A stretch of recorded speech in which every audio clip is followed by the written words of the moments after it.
नमस्कार, prime TV में हूं आपके साथ आरती तिवारी। वक्त हो चुका है प्राइम डिबेट का। हरियाणा चुनाव के बाद सियासी सरगर्मियां तेज हो चुकी है। सभी अपनी तैयारियों में जुट चुकी है। आगामी चुनाव सामने है और हरियाणा चुनाव में बीजेपी ने लगातार तीसरी बार बाजी मार ली है। लेकिन इस जीत में यूपी के सीएम योगी का मास्टर स्ट्रोक चर्चाओं में है, क्योंकि हरियाणा चुनाव में योगी का स्ट्राइक रेट सबसे ऊपर रहा। सीएम योगी ने चुनाव प्रचार को नतीजों में बदलने में फर्स्ट डिवीजन हासिल किया, यानी कि फर्स्ट क्लास रहे। और हरियाणा में हार के बाद एक तरफ इंडिया गठबंधन के सहयोगी कांग्रेस पर सीधा निशाना साध रहे हैं और दूसरी तरफ कांग्रेस के भीतर भी उथल पुथल मची हुई है। आज हरियाणा के नतीजों पर मंथन के दौरान राहुल गांधी ने हरियाणा की हार पर अपने नेताओं को दो टूक सुना दिया। सूत्रों के माने तो राहुल गांधी ने कहा कि हरियाणा में हार इसलिए हुई क्योंकि नेताओं ने पूरे चुनाव के दौरान पार्टी से ऊपर अपने हितों को रखा। साफ तौर पर उनका इशारा भूपेंद्र हुड्डा और शैलजा के पर था। जी हां, जिस प्रकार के उनके बीच लड़ाई छिड़ी हुई थी, लेकिन आज ही हरियाणा के नतीजों को लेकर CSDS लोक नीति का सर्वे भी आया है। इस सर्वे से पता चला है कि दलितों और ओबीसी का एक बड़ा तबका विधानसभा चुनाव में बीजेपी की तरफ शिफ्ट हो गया। यह स्थिति तब है जब राहुल गांधी का पूरा प्रचार जाति जनगणना और सामाजिक न्याय की तरफ था। तो क्या बीजेपी ने हरियाणा में जाति की दीवार तोड़ दी है? और इसके साथ ही जो बटोगे कटो का जो बयान मुख्यमंत्री योगी आदित्यनाथ का था, पहले वो बयान आपको सुना देते हैं। कांग्रेस की नीति है हिंदुओं की एक जाति को दूसरी जाति से लड़ाओ। कांग्रेस जानती है कि जितना हिंदू बटेगा उतना ही उसका फायदा होगा। कांग्रेस किसी भी तरीके से हिंदू समाज में आग लगाए रखना चाहती है। बटेंगे तो कटेंगे, एक रहेंगे तो नेक रहेंगे, सुरक्षित रहेंगे और समृद्धि की पराकाष्ठा को पहुंचेंगे। हमें विकसित भारत की संकल्पना को साकार करने के लिए कार्य करना है। मैं एक बार फिर से राष्ट्रवीर दुर्गादास राठौर जी के इसी चरणों में कोटि कोटि नमन। वार का दौर देखने को मिला। एक तरफ जहां कांग्रेस पार्टी मंथन में जुट चुकी है, उत्तर प्रदेश में उपचुनाव की तैयारियां शुरू हो चुकी हैं, 6 सीटों पर ऐलान हो चुका है और उसके बाद कहीं ना कहीं ये माना जा रहा है कि इंडिया गठबंधन भी कांग्रेस पार्टी के हरियाणा में जो प्रदर्शन था उससे नाराज नजर आ रहा है। भले ही अखिलेश यादव हो, माता प्रसाद हो, उन्होंने कहा हो कि आगे जो उपचुनाव होगा उसमें पार्टी साथ लड़कर यानी कि मिलकर चुनाव लड़ेगी, लेकिन बात भारतीय जनता पार्टी लगातार दिखाती हुई नजर आ रही है कि कहीं ना कहीं फूट पड़ती हुई इंडिया गठबंधन में नजर आ रही है, क्योंकि 6 सीटों पर ऐलान हो जाता है उपचुनाव में, लेकिन पार्टी को पता ही नहीं होते कांग्रेस पार्टी को कि 6 सीटों पर नामों का ऐलान कर दिया गया, क्योंकि 2 सीटों पर लगातार कांग्रेस पार्टी अपना दावा ठोक रही थी। मझवा सीट, फूलपुर सीट, 2 सीटों पर कांग्रेस पार्टी ने पहले अपने दावे ठोके और उसके बाद जब लिस्ट सामने आती है पहली समाजवादी पार्टी की, उसमें दोनों सीटों पर समाजवादी पार्टी अपना पहले से ही उम्मीदवार उतार देती है। तो वहीं कांग्रेस पार्टी की प्रवक्ता सुप्रिया श्रीनेत ने बीजेपी पर वार करते हुए कहा कि इंडिया गठबंधन की ये ताकत है कि मोदी जी ने 400 का पार यानी कि जो 400 पार का नारा देने के बाद आज 240 लोग सीट के साथ गठबंधन की सरकार चला रहे हैं।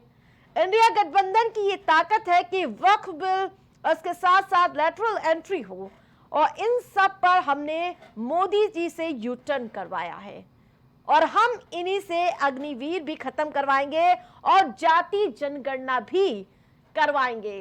जिस प्रकार से अब सत्ता पक्ष और विपक्ष चौतरफा हमलावर नजर आ रहा है, लेकिन कांग्रेस पार्टी घिरती हुई नजर आ रही अपनों के बीच में, चाहे कुमारी शैलजा हो या फिर हुड्डा। दोनों की लड़ाई कहीं ना कहीं इस बार नतीजों में जो उम्मीद लगाकर बैठी थी कांग्रेस पार्टी वो सामने नहीं आया। नतीजों पर राहुल गांधी ने कहा कि हम हरियाणा के अप्रत्याशित नतीजे का विश्लेषण कर रहे हैं। अनेक विधानसभा क्षेत्रों से आ रही शिकायतों से चुनाव आयोग को अवगत कराएंगे। हक का, सामाजिक और आर्थिक न्याय की सच्चाई का ये संघर्ष जारी रखेंगे, आपकी आवाज बुलंद करते रहेंगे। तो भाई जिस प्रकार से दंगल देखने को मिल रहा है और उसके साथ साथ कई समीकरण साधने का प्रयास किया जा रहा है, तो वही हमारे साथ पैनलिस्ट भी जुड़ चुके हैं। पहले उनका परिचय करा देती हूँ। भारतीय जनता पार्टी से विकास पांडे जुड़ चुके हैं, धर्मेंद्र सिंह स्टूडियो से हमारे साथ जुड़ चुके हैं, समाजवादी पार्टी से मोहित दीक्षित कांग्रेस पार्टी से हमारे साथ जुड़ चुके हैं, विनय तिवारी राजनीतिक विश्लेषक हमारे साथ जुड़ चुके हैं। सबसे पहले विनय जी आपके पास आऊंगी। पूरा का पूरा लोकसभा चुनाव से जो सिलसिला शुरू हुआ था, चुनावी लड़ाई जाति पर आई, हरियाणा के चुनाव के जो नतीजे आए, आपको क्या लगता है उस पर क्या राजनीतिक लड़ाई का मिजाज यहां से बदलना शुरू हुआ? क्या विपक्ष को नए सिरे से अपने नैरेटिव को लेकर फिर से मंथन करना जरूरी है? विनय जी। देखिए आरती जी, मैं मुद्दे पे आऊं, जरा 2 मिनट 2 से 30 सेकंड का मैं समय लूंगा। आज एक महान उद्योगपति और परोपकारी व्यक्तित्व जिन्होंने देश के विकास के लिए अपना अमूल्य योगदान दिया, ऐसे भारत के असली रत्न श्री रतन टाटा जी को हम सब ने खो दिया है।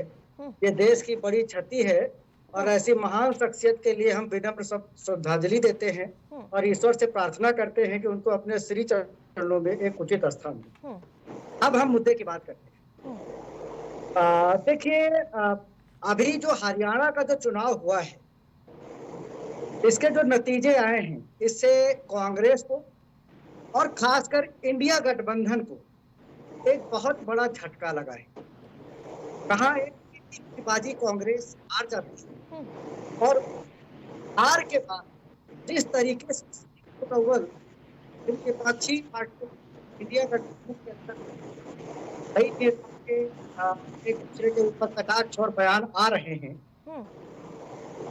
हमको यही कहेंगे कि इस समय कम से कम इन पार्टियों को एक सूझबूझ का परिचय देते हुए अगर उनको भाजपा को डिफीट देना है, खासकर महाराष्ट्र और झारखंड में या उत्तर प्रदेश के रहना हो, भाजपा से अगर को टक्कर लेनी है तो अगर उचित जवाब देना है तो एक साथ अगर रहेंगे तभी ये कुछ उसको एक समुचित जवाब दे पाएंगे। अब ये नारा अभी तक जो योगी आदित्यनाथ जो कह रहे थे हिंदुओं के लिए कि अगर बटेंगे तो कटेंगे, ये अब नारा विपक्षी पार्टियों के ऊपर ज्यादा फिट बैठता है कि अगर वो बटेंगे तो कटेंगे, अगर नहीं बटे तो एक अच्छा और एक समुचित जवाब, एक अच्छा मुकाबला विपक्षी पार्टी भाजपा को दे पाएगी।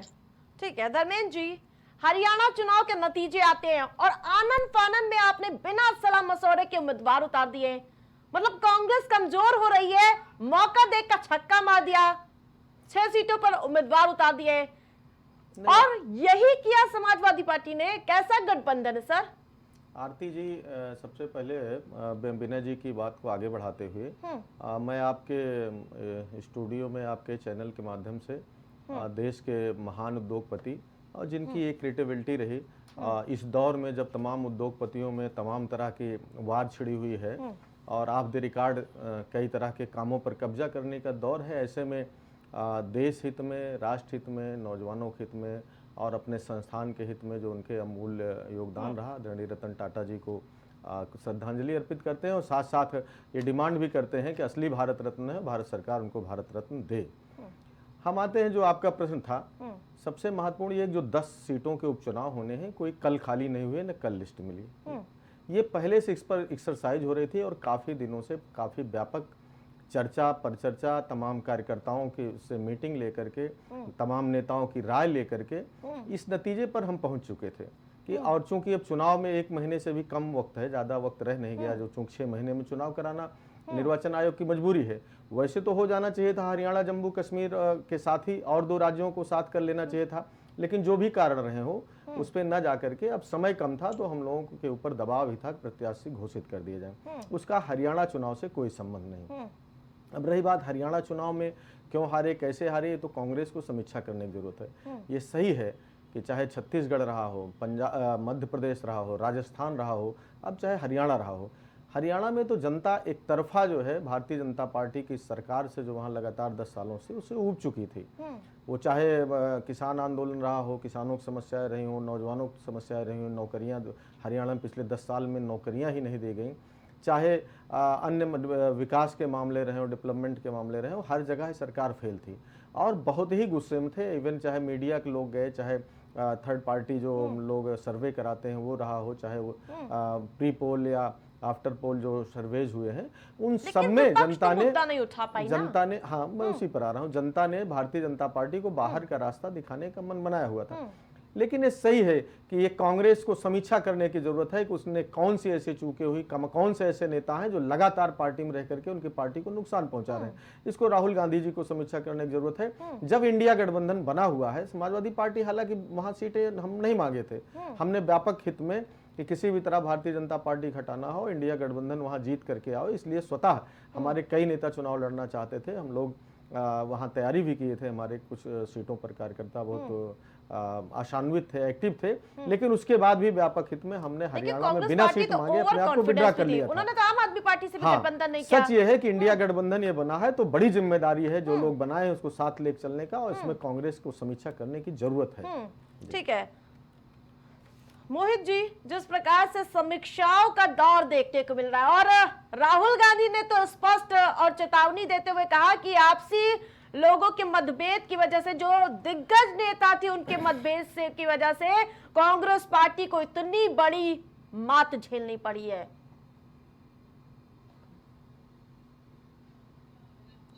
मोहित जी,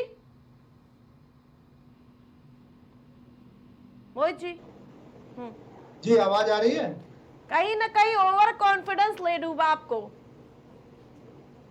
नहीं, बिल्कुल। नमस्कार आपको और आपके मेरे को पैनलिस्ट और आपके दर्शकों को। पहले तो बिल्कुल सही बात है, कोई भी चुनाव हो, अगर हारते हैं तो उसकी निराशा होती है, जीतते हैं तो उसकी कहीं ना कहीं खुशी होती है। ये हम भारतीय जनता पार्टी नहीं है कि हारने वाले को भूल जाए, चाहे जम्मू कश्मीर हो या देश के और भी चुनाव हो, और केवल जीतने वाले पर हम आत्ममंथन करें और या खुशी उसकी बांटें और अपने को क्रेडिट लेने की कोशिश करें।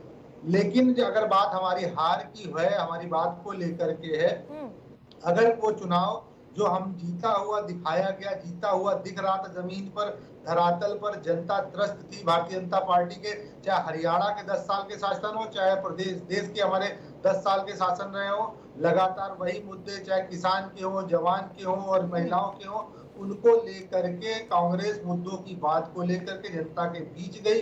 हाँ, एक गणित का मामला हो सकता है, चुनावी चर्चा हो सकती है, चैनलों की बातें हो सकती हैं, जो जाति धर्म के एंगल से देखते हैं वोटरों को।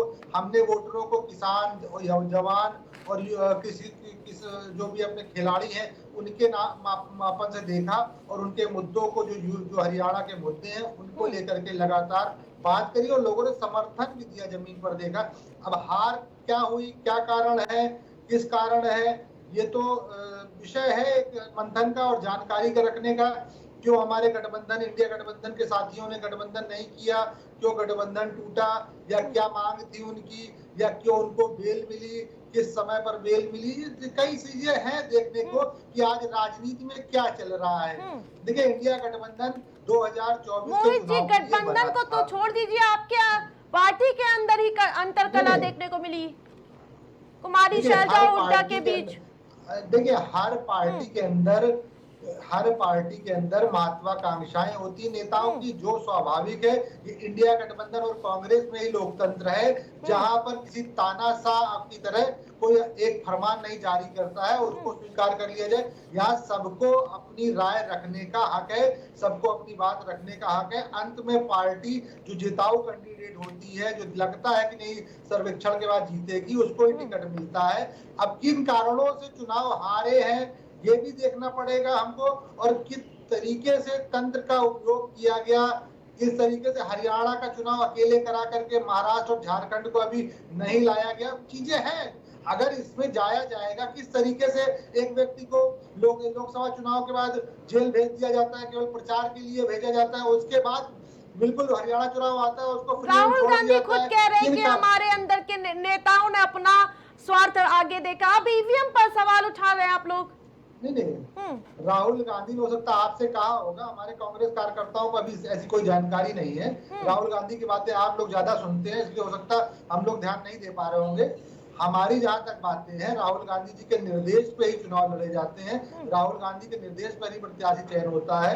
तो आप हमारे आपस के जो मतभेद है वो स्वाभाविक है, क्योंकि हम लोग महत्वाकांक्षा रखते हैं, हमको भारतीय जनता पार्टी को सत्ता से बेदखल करना ये हमारा प्राथमिकता रहती है। अगर गठबंधन की बात करेंगे, अगर गठबंधन की बात करेंगे तो गठबंधन, इंडिया गठबंधन ने 2024 में दिखा दिया।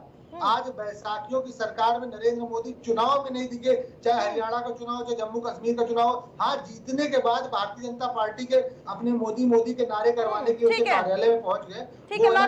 उससे पहले ना आप बोल रहे थे नरेंद्र मोदी को कहीं सके जिम्मेदार, ना कोई भारतीय जनता पार्टी वाला उसमें बोल रहा था खट्टर के चेहरे पर लड़ा जाए, कि सैनी के चेहरे पर लड़ा जाए, कि मोदी के चेहरे पर लड़ा जाए, कि क्या करा जाए, ये तय नहीं तक जीते। किस कारण जीते, इसमें बहुत सारी चीजें हैं जो कहीं ना कहीं भविष्य के गर्त में निकल के आएंगी जांचों के बाद। ठीक है विकास जी, जिस प्रकार से मुख्यमंत्री योगी आदित्यनाथ की भी काफी भूमिका नजर आई, क्योंकि 14 सीटों पर चुनावी हुंकार भरते हैं और 9 सीटों पर विजय हासिल होती है। क्या हिंदुओं के सहारे इस बार कहीं ना कहीं करिश्मा कर पाए इस बार आप? देखिए, भारतीय जनता पार्टी, पहले तो बहुत बहुत धन्यवाद आरती जी। दूसरी चीज ये है कि भारतीय जनता पार्टी अपने नीति, नियत और नेतृत्व के बल पे चुनाव में जाती है। मैं हमेशा आपके चैनल पे भी कह चुका हूं, आपको याद हो वो डिबेट, जब आपने हरियाणा में गठबंधन को लेकर, चुनाव को लेकर आरती जी डिबेट की थी, तो मैंने आपकी डिबेट में ये कहा था कि राजनीति में एक शब्द है गणित का, अंक गणित, बीज गणित होती है, ऐसी राजनीति गणित होती है। तो उस गणित में भारतीय जनता पार्टी फिट बैठ रही थी हरियाणा की जनता की नजर। दूसरी चीज आप ये समझ लीजिए, स्थायी सरकार कौन दे सकता। आज हमारा उत्तर प्रदेश का नेतृत्व देखिए, जब से योगी जी ने संभाला है, उत्तर प्रदेश के लॉ एंड ऑर्डर की बात हो, चाहे डेवलपमेंट की बात हो, चाहे तमाम ऐसी चीजें हो कि जिसपे भारतीय जनता पार्टी जिसे भी नेतृत्व देती है, चाहे आप नायब सिंह सैनी का नेतृत्व ले लीजिए, चाहे मोहन यादव का नेतृत्व ले लीजिए, चाहे भजन लाल शर्मा का नेतृत्व ले लीजिए, तो तमाम उससे पहले खट्टर साहब चला रहे थे, फिर उसके बाद आपने एंड मौके पर नायब सैनी को ले आए। नहीं, देखिए, यही तो बड़ी बात है कि भारतीय जनता पार्टी में कार्यकर्ता होता है। पद पर बैठने के बाद वो उसके लिए एक जिम्मेदारी होती है। अगर कल को हमारी पार्टी ये निर्णय करती है कि कोई और आएगा, योगी जी के कोई और आएगा, या भजन लाल जी की जगह कोई और आएगा, या तमाम ऐसे नेता उनकी जगह अगर किसी और को मौका देगी, तो शहर से कार्यकर्ता के नाते ये नेता स्वीकार करते हैं। लेकिन आरती जी, इससे भी बड़ी बात इस बार चुनाव में और निकल करके आई, ईवीएम। कांग्रेस जब भी जीती है तो ईवीएम मर जाती है, लेकिन जैसे ही कांग्रेस हारती है तो ईवीएम को जिंदा कर देती है। क्या करना चाहती है कांग्रेस? लोकतंत्र की हत्या में जिन्होंने पीएचडी कर रखी है, वो आज इस लोकतंत्र को केवल इसलिए चोट पहुंचा रहे हैं कि वो सत्ता से बाहर है आरती जी, केवल सत्ता से बाहर। गठबंधन करेंगे, आप सब कुछ करेंगे, लेकिन उसके बाद रिजल्ट आपको शून्य रहता है। आप देखिए कि जम्मू कश्मीर के अंदर कांग्रेस पार्टी 32 सीटों पर गठबंधन में चुनाव लड़ती है और केवल 7 या 8 सीटों पर चुनाव जीत हासिल कर पाती है कांग्रेस पार्टी। 5 सीटें ये फ्रेंडली लड़ते हैं। देखिए कितनी नूरा कुश्ती है। आप देखिए, वही आम आदमी पार्टी है, राष्ट्रीय स्तर पर गठबंधन हो जाता है, लेकिन नीचे जाकर के वो गठबंधन नहीं रह जाता है। तो ये जो नूरा कुश्ती है, इन लोगों की जो नूरा कुश्ती है, वो जनता बहुत अच्छे से समझ गई है आरती जी। शायद इसी का परिणाम है कि हरियाणा की जनता ने अपना दूरगामी हित देखा, दूरगामी हित देखा है, और उस दूरगामी हित को देखते हुए निर्णय किया है हरियाणा की जनता। मोहित जी,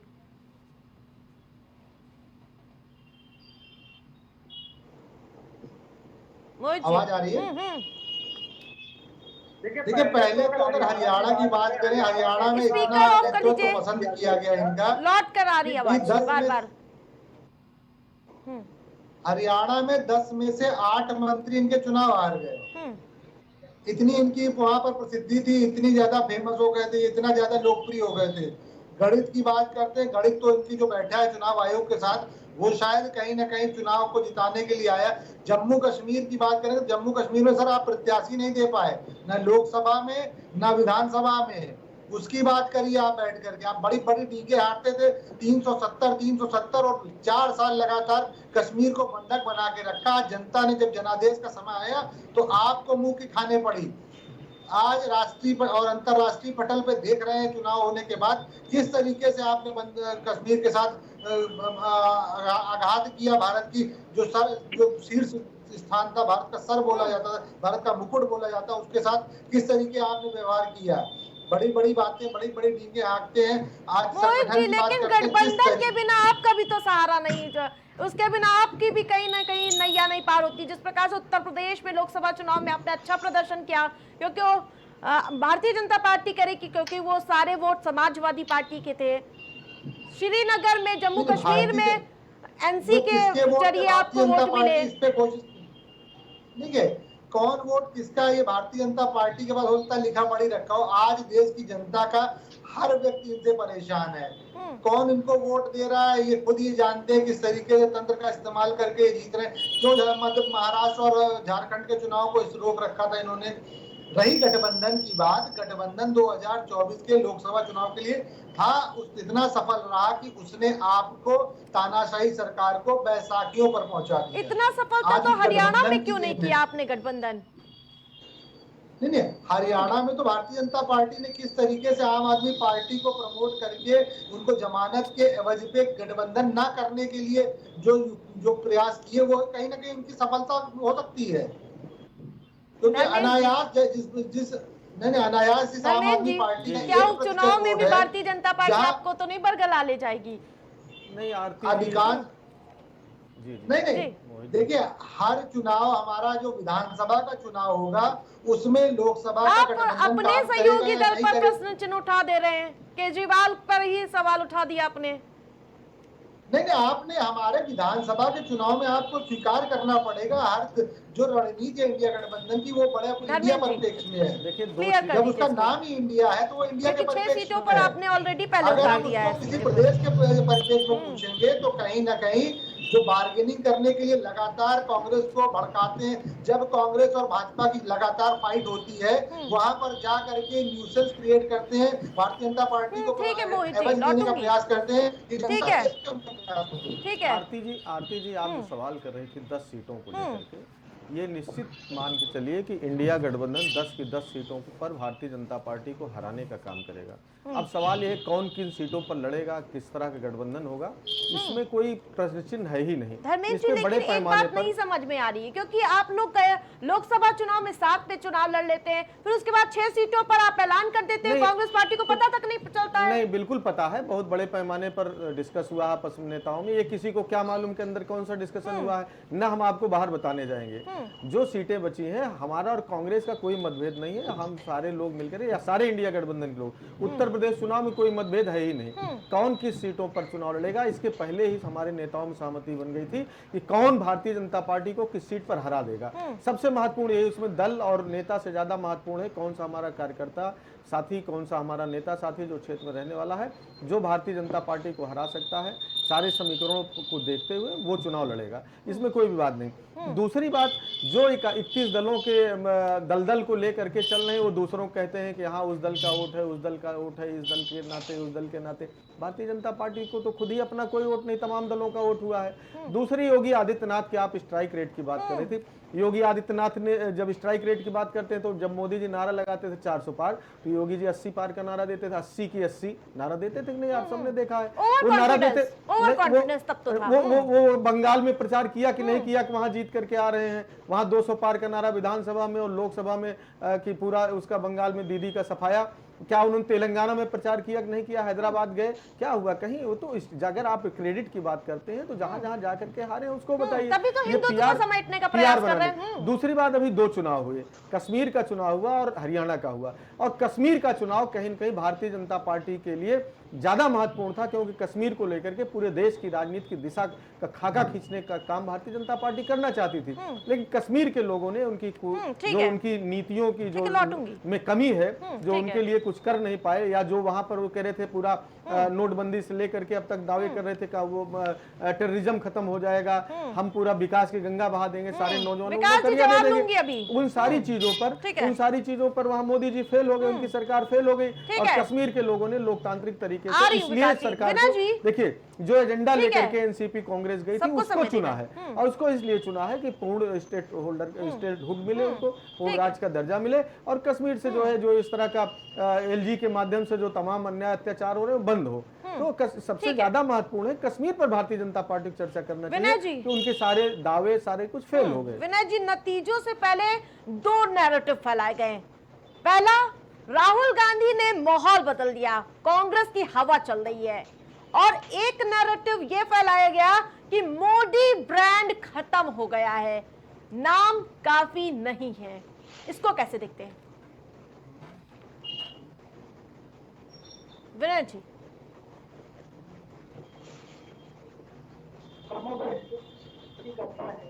वो अपना बड़ा चुनाव सोशल मीडिया पे और ऐसे ही माहौल जो सोशल मीडिया पे माहौल बनता है उससे ही चुनाव करता है। जैसे अभी 2024 लोकसभा में भाजपा सफलत में थी कि अब की बार 400 पार और सब जीत रहे हैं, वो ओवर कॉन्फिडेंस वही जो कि हरियाणा में कांग्रेस, अब वो माने या ना माने, लेकिन वो समझ रहे गलती उन्होंने। देखिए, एक चीज बिल्कुल फैक्ट है कि आप भाजपा को और एनडीए को हल्के में नहीं ले सकते। भारत के तीसरी बार प्रधानमंत्री बने हैं वो।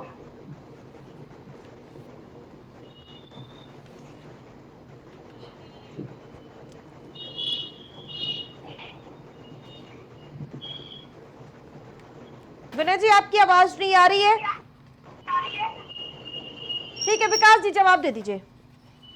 देखिए, बहुत बड़ी बात कही अब हमारे इंडी गठबंधन के एक प्रवक्ता ने, बोले जो एनसी और कांग्रेस पार्टी का जो संयुक्त एजेंडा था, जो उनका एजेंडा था, उस पर जाकर के एनसी गठबंधन का जो हमारा एजेंडा था उस पर जनता ने मोहर लगाई। अरे भाई, उसी एजेंडे के ऊपर देश के गृह मंत्री अमित शाह जी ने 10 सवाल किए थे, एक भी सवाल का जवाब वो गठबंधन देने निकल करके नहीं आया। हम यही तो कह रहे हैं कि कश्मीर की जनता ने दिया जवाब ना, उन सवालों का जवाब कश्मीर की जनता ने दिया। मेरे भाई, ये बात आप कह रहे हो, जिस पार्टी की वहां एक सीट नहीं चुनाव लड़ा, वो पार्टी आज ये बात कह रही है, और वो पार्टी ये बात कह रही है जिसकी केवल 8-9 सीटें जीत करके आई है कश्मीर के अंदर। अरे भाई, हम 29 सीटें जीत करके आए हैं भाई, और सबसे ऑल टाइम हाई सीटें हैं हमारी भाई। अरे कश्मीर की बैली में लोकसभा का चुनाव नहीं लड़ पाए, मणिपुर की बात इसीलिए नहीं करते हो क्या मणिपुर में चुनाव नहीं लड़ पाए? अभी रुकिए भाई, डरिए मत भाई, आपको मैं बता रहा हूँ ना कि 300। अरे डर तो प्रधानमंत्री जी आप कह रहे हैं अभी तक मणिपुर नहीं गए भाई, हमको क्या डरने की जरूरत है? डर तो आपके प्रधानमंत्री जी रहे हैं,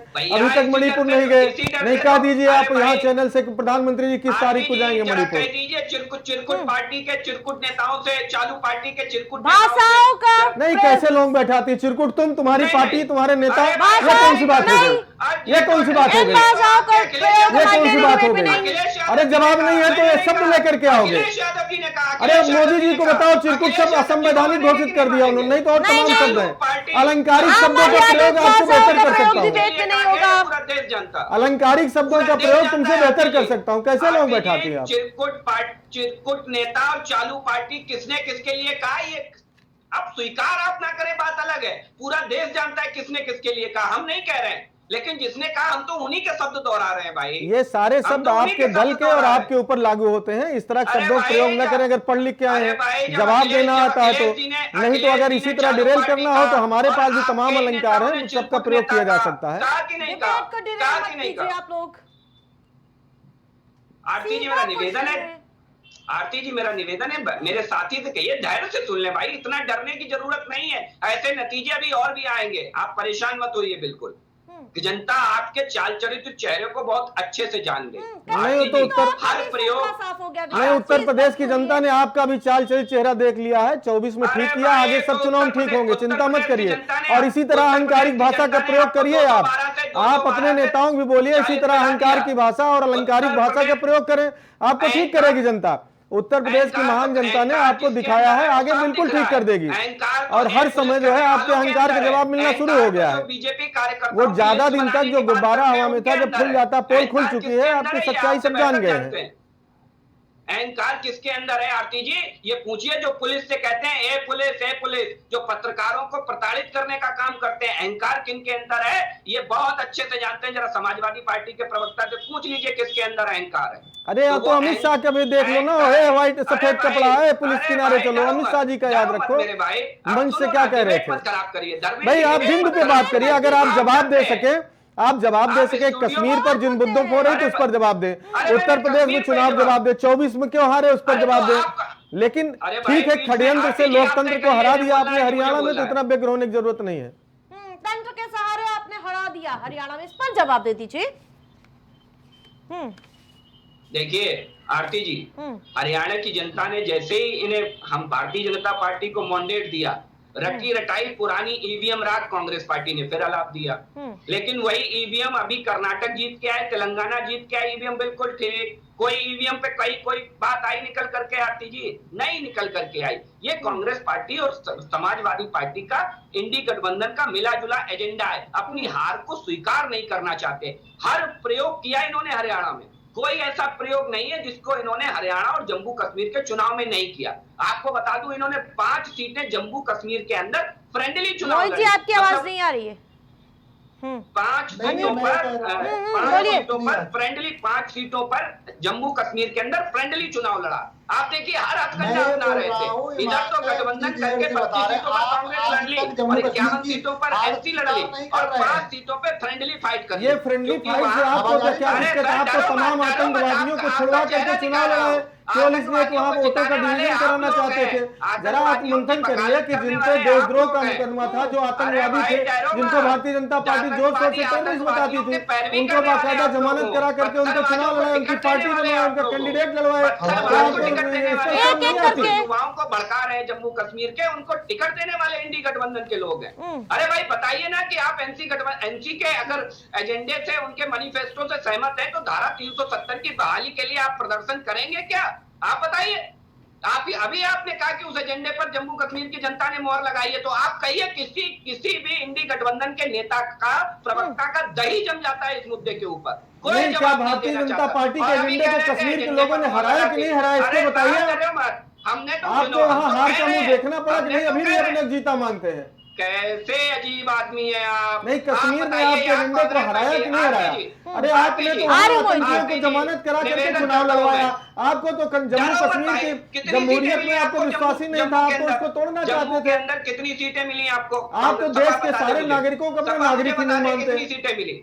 अरे भैया मुझे सपा बता देना कितनी सीटें मिली उसे जम्मू के अंदर। हरियाणा में उसे कितनी सीटें मिली मुझे बता दे। अरे भाई आप बता दे। ऐसा है आप तमाम जगह लोकसभा पूरे राष्ट्रीय अंतरराष्ट्रीय पार्टी होने दावा करने वाले, हम तो उत्तर प्रदेश की पार्टी है। दावा तो आप पूरे अंतरराष्ट्रीय पार्टी करते थे, कश्मीर में चुनाव नहीं लड़ पाए, लोकसभा में कैंडिडेट नहीं दे पाए, और तो और मणिपुर में आप चुनाव नहीं लड़ पाए, जल रहा 2 साल से। अब तो अंतरराष्ट्रीय पार्टी, दुनिया की सबसे बड़ी पार्टी है, आपको तो अमेरिका तक से लड़ने का अनुभव होना चाहिए। आप तो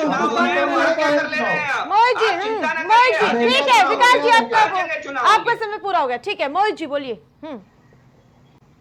पहली बात तो लगातार कश्मीर पे आज भारतीय जनता पार्टी के बाद कुतर्क करने के अलावा कुछ नहीं है। जम्मू कश्मीर को नीतियां जिसको लेकर के विभिन्न प्रदेशों में, चाहे 370 को लेकर के हो, चाहे नोटबंदी को लेकर के हो, लगातार ये नेताओं ने प्रचार प्रसार किया। अंतरराष्ट्रीय पटलों पर जाकर के जम्मू कश्मीर के साथ जो व्यवहार कर रहे थे उसको कहीं ना कहीं समर्थन दिलाया, विदेशों के सांसदों को ला करके घुमा करके। आज जब जम्मू कश्मीर की जमहूरियत को मौका मिला तो इन्होंने इनकी नीतियों का पर्दाफाश कर दिया। आज इनका मुंह नहीं है उस पर कुछ बोलने के लिए, तो कुतर्क लेकर के आ रहे हैं कि सपा कितने पा रही, वो कितने।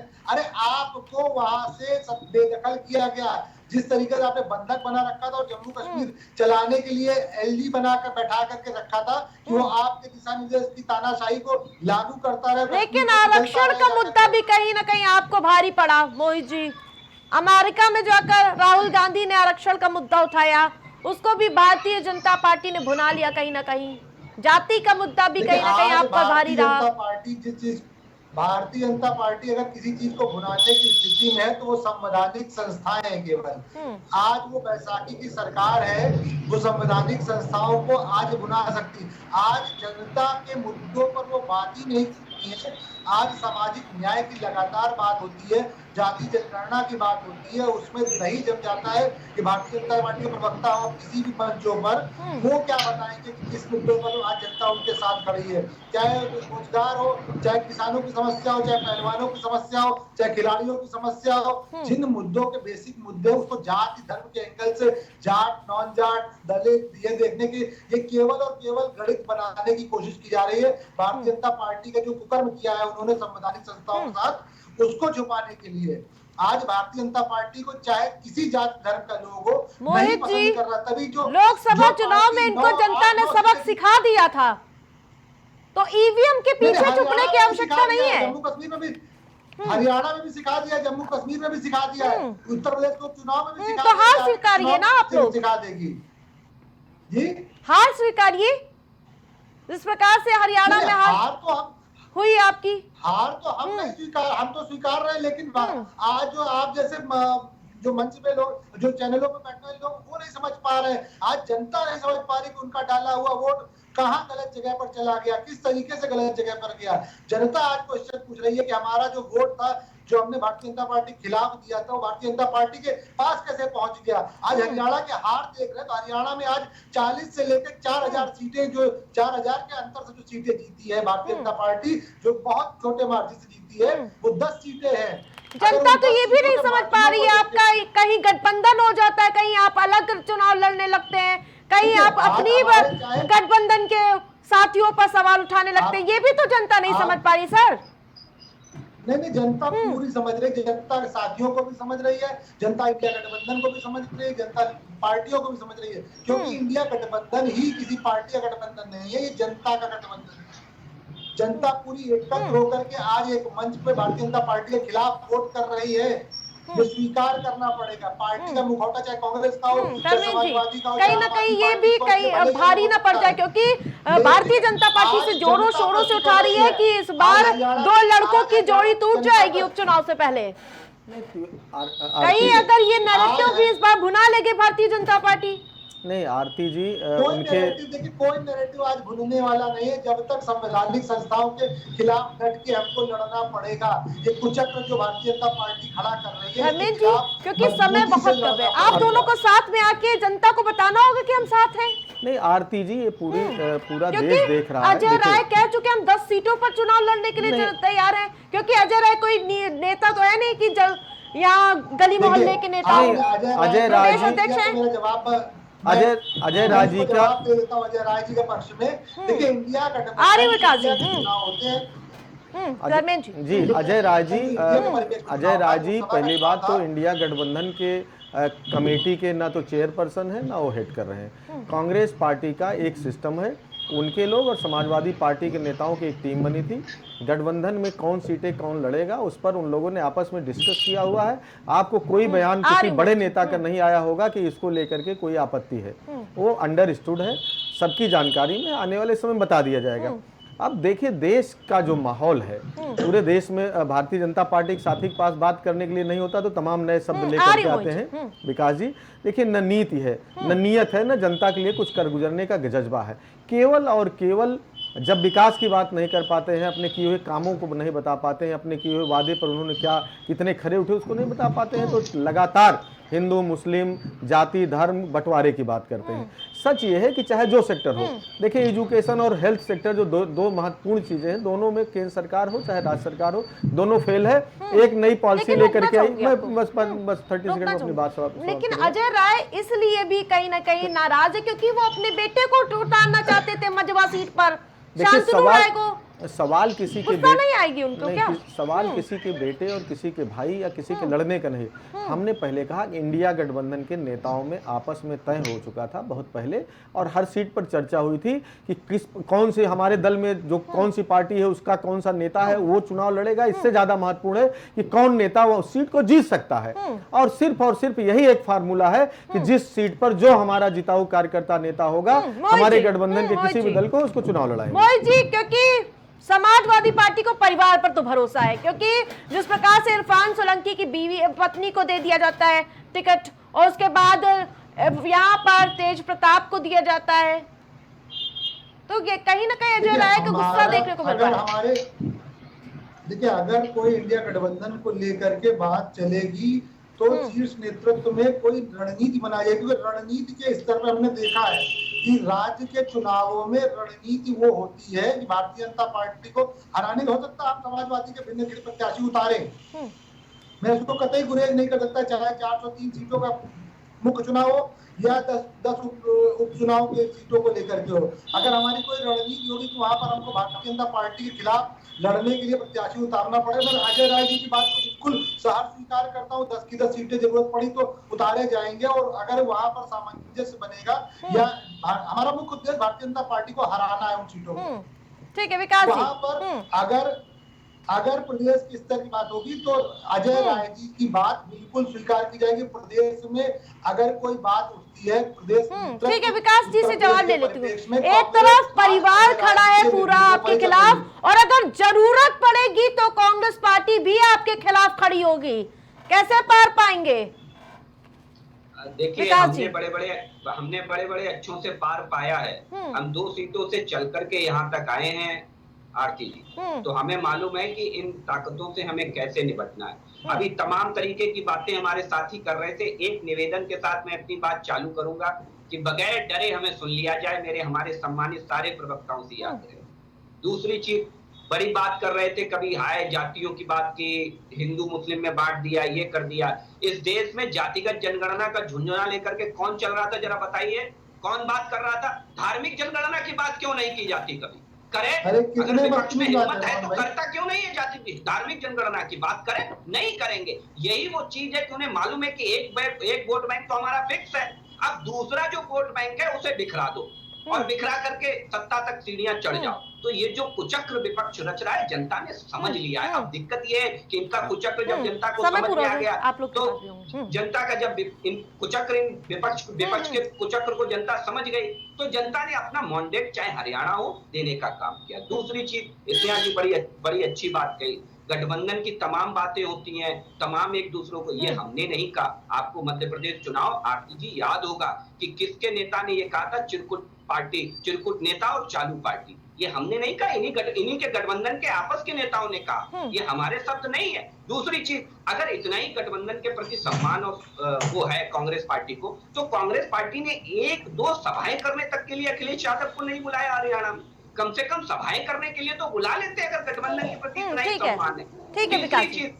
तीसरी चीज, अभी इनके प्रभारी उत्तर प्रदेश के प्रभारी अविनाश पांडे का बयान है कि वो इन सीटों के अनाउंसमेंट से हदप्रद है। ये हम नहीं कह रहे, ये कांग्रेस पार्टी के, इनकी नजर में अजय राय बहुत छोटे नेता होंगे, लेकिन उत्तर प्रदेश जैसे राज्य के प्रदेश अध्यक्ष हैं, तो समाजवादी पार्टी जब कांग्रेस के नेताओं को धर्मेंद्र जी, ठीक है, समय पूरा हो गया, ठीक है धर्मेंद्र जी। चलिए विकास जी, कम से कम अजय राय जी का और पांडे जी का बयान तो सुनते हैं, कम से कम ये विपक्षियों को सुनने लगे, यही बड़ी बात। देखिए, आप विकास जी कह रहे थे बड़े दावे से वोट बैंक, देखिए भारतीय जनता पार्टी के लिए देश की जनता को बांट करके वोट बैंक बनाने का काम करती होगी। हम लोग जनता में बंटवारा करके वोट बैंक नहीं बनाते। हमारे लिए देश की हर जात की, हर धर्म की, हर बिरादरी की जो जनता है उसका एक वोट है, और सबके लिए काम करते हैं भारतीय जनता पार्टी करती है। कभी ये वो लोग हैं कह रहे हैं जाति जनगणना और इससे इनको दिक्कत हो रही, क्योंकि पिछड़े दलित जो मुख्य धारा से छूट गए हैं, जो हिस्टोरिकली पिछड़े हुए लोग हैं। अब सुन लीजिए, मुझे मालूम जवाब नहीं, पेट में दर्द होगा। जो पिछड़े हुए उनके लिए संविधान व्यवस्था की गई, आपके उसमें कृपा पर नहीं है। और दूसरी बात, ये वो लोग हैं जो भारत के बंटवारे का रिजोल्यूशन सबसे पहले मुस्लिम लीग से मिल करके इनके मदर संगठन ने किया, इनकी सरकार ने किया। ये वो लोग हैं दूसरे को ज्ञान दे रहे हैं। इनके लिए जब दलितों को, पिछड़ों की, गरीबों की, वंचितों की जो मुख्य धारा छूट गए, जब उनकी बात होती है तो ये सामंती लोग हैं, इनके पेट में दर्द होने लगता है। ये अभी भी गांव में अपने चारपाई पे गरीबों को बैठने नहीं देते, ये मंदिरों में घुसने नहीं देते, ये उनको अपने बर्तन को छूने नहीं देते। ये वो लोग हैं, इनको समाज के गरीब तबकों से इतनी दिक्कत होती है, ये जाति जनगणना विरोध करेंगे क्योंकि उनका हक देना पड़ेगा।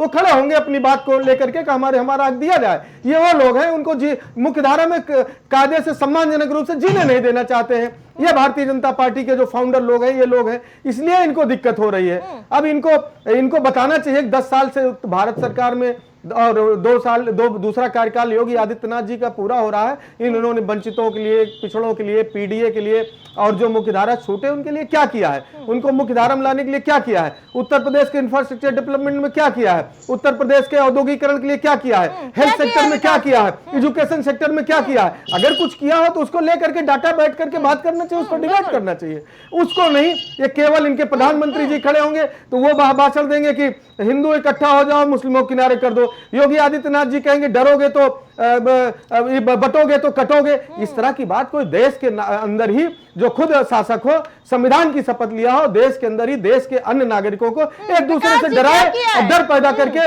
और उसके बाद विकास जी करें। डरने की जरूरत नहीं, हमें सुन लिया जाए। जो बांटने वाले लोग इनको सुन लेंगे, देश बढ़ जाएगा। मोहित जी आ रही हूँ, पहले जवाब ले लूँ विकास जी से। देखिए, सबसे बड़ी चीज है, मेरा एक सवाल आरती जी जरूर ले लीजिए हमारे समाजवादी पार्टी के प्रवक्ता से। आखिर ये धार्मिक जनगणना से क्यों नहीं बात करते? इनसे कहिए कि हिम्मत और हैसियत है तो धार्मिक क्यों, हिंदुओं को ही क्यों बांटने की बात हर बार की जा रही है समाजवादी पार्टी और इंडी गठबंधन के द्वारा? ये बहुत बड़ा सवाल है और ये जवाब जरूर लीजिए। दूसरी चीज, हमने क्या किया, जरा याद करिए कि अखिलेश यादव जी की सरकार में क्या होता था। इसी उत्तर प्रदेश के अंदर थाने गिरवी रख दिए जाते थे। इसी उत्तर प्रदेश के अंदर आज हमने उत्तर प्रदेश को $1 ट्रिलियन की इकोनॉमी बनाने की। अरे साहब, मोटा education sector, health sector, industrial sector, infrastructure sector पूछ रहा हूँ, $1 ट्रिलियन नहीं पूछ रहा हूँ। प्रति व्यक्ति आय बता दीजिए क्या है उत्तर प्रदेश, प्रति व्यक्ति आय में कहाँ स्थिर होता है? डर गए आरती जी, ये डर गए। दलित की बात करने वाले ये भी तो बताए कि एक दलित मुख्यमंत्री को कपड़े फाड़ने का काम जिन गुंडों ने किया, आज उन गुंडों आज वो गुंडे, उत्तर प्रदेश के वो गुंडे सरकार बनाने के लिए। अरे कल अपने विधायक को मार खाते हुए देख के शर्म नहीं आती है? कैसी बात कर रहे हो? ये ऐसे लोकतंत्र की कल्पना देश के नेताओं ने नहीं की थी, स्वतंत्रता सेनानियों ने, कि जिसमें एमएलए को थप्पड़ पिटवाओ खड़े होकर के सामंतियों से।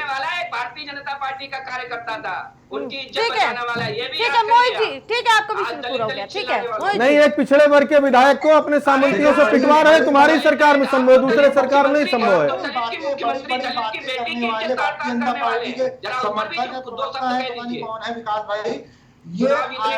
ठीक है विकास जी, सुन भी लीजिए।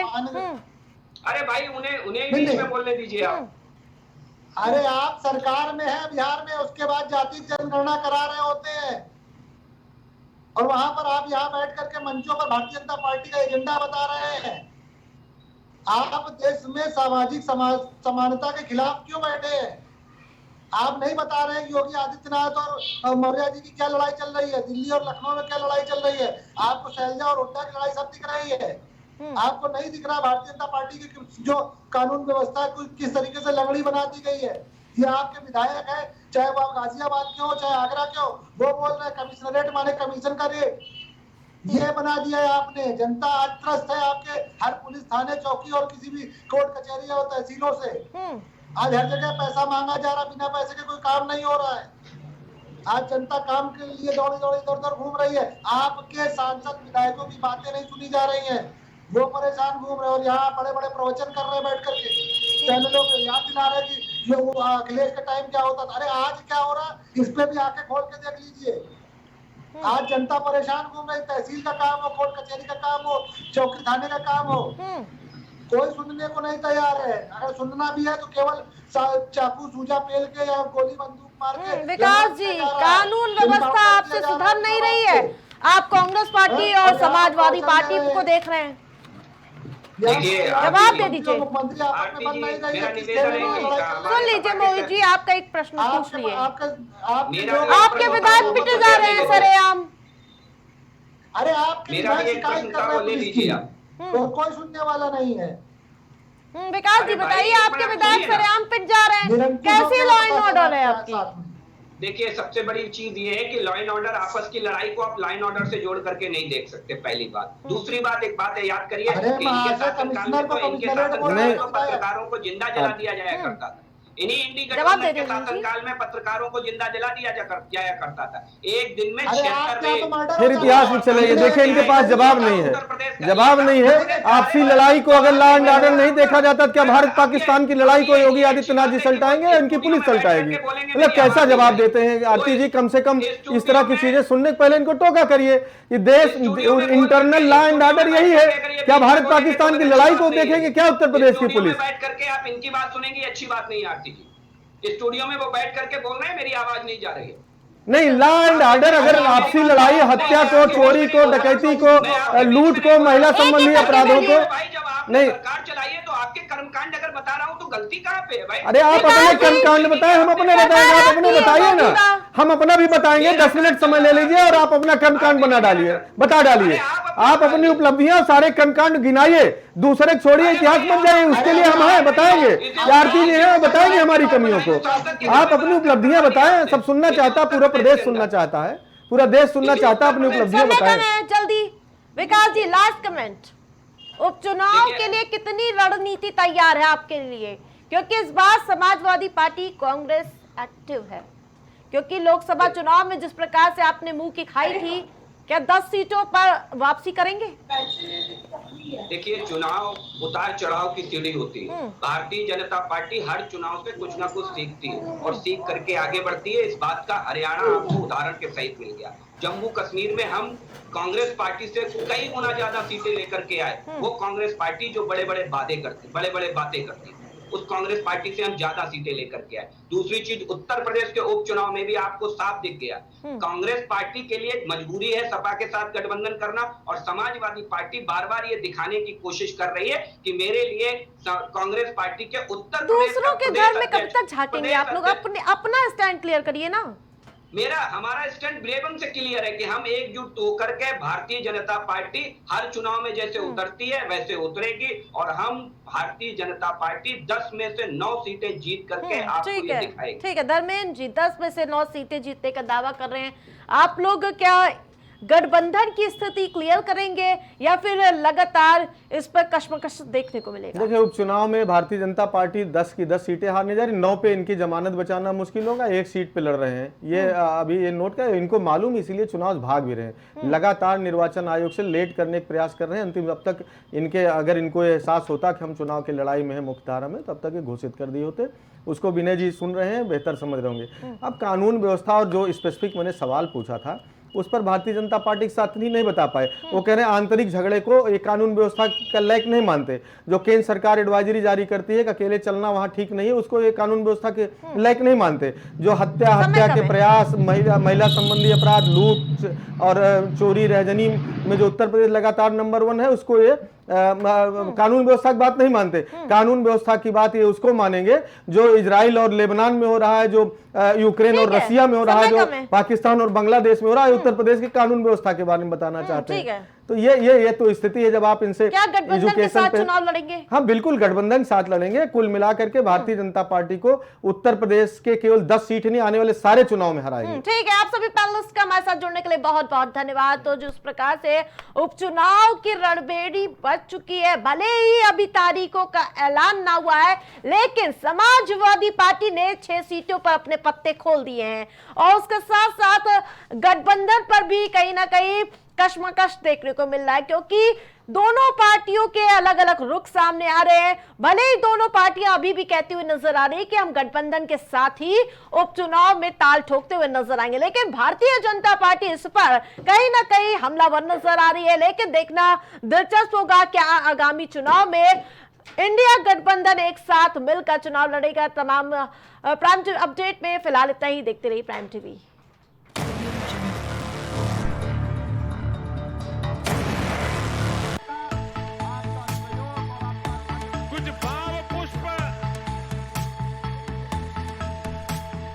आप देख रहे हैं प्राइम टीवी, सच साहस सरोकार।